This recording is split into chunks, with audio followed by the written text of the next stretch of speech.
आन्दलननि गेजेरजों जिहेतु मोनथाम बर' गोजोन गोरोबथा जाबाय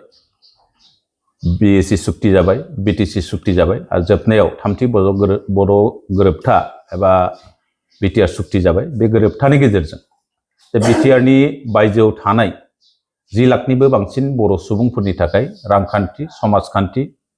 आरो सोलोंथाइनि जौगानायनि थाखाय जों आलादायै मोनसे गावखुंथाय बर' कसारि अनसाय गावहायुं खुंथाय जों जिहेतु मोननो हाबाय दा बेफोर माबाखौ नैबे सोलिबाय थानाय BJP आरो बिनि जों थाफानाय जेबिलाक नांजाबफानाय जेबिलाक राजनीतिक दल दं सरकार दं बिथांमोननि नाजानायाव जादों बेनिखायनो जोङो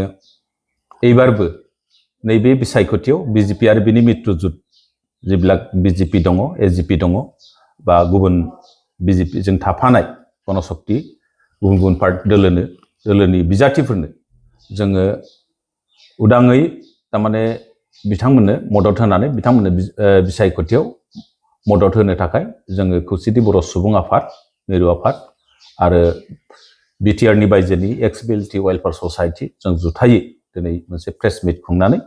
गासैबो BTR नि बायजोआव थानाय बर' रायजो राजाफोरखौ नैबे 2 मे अक्ट'आव जानो गोनां जितु बिसायख'थि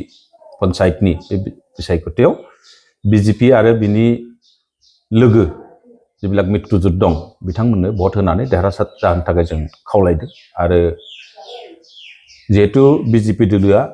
BTR नि बायजोआव थानाय बर'फोरनि जेबिलाक जेंनाफोर दं बे जेंनाफोरखौ सुस्रांनायनि थाखाय खोब गोसो होदों आरो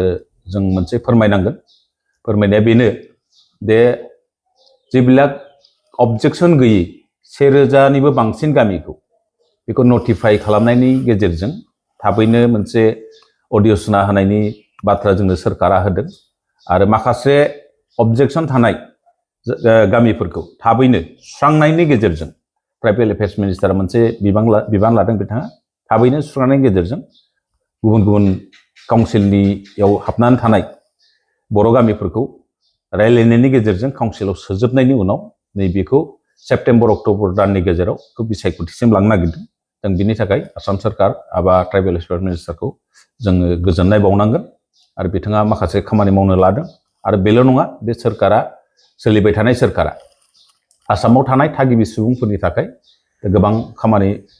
मावदों आरो मावलांबाय थागोनखौ जों फोथायदों आरो जिहेतु जोंना गोबां जेंना दंबावो बे जेंनाफोरखौ जों बे सरकारजों थाफानानैसो जों सुस्रांना लानो हागोन होननानै जोंहा मोनसे फोथायनाय दं बेनिखायनो फैगौ 2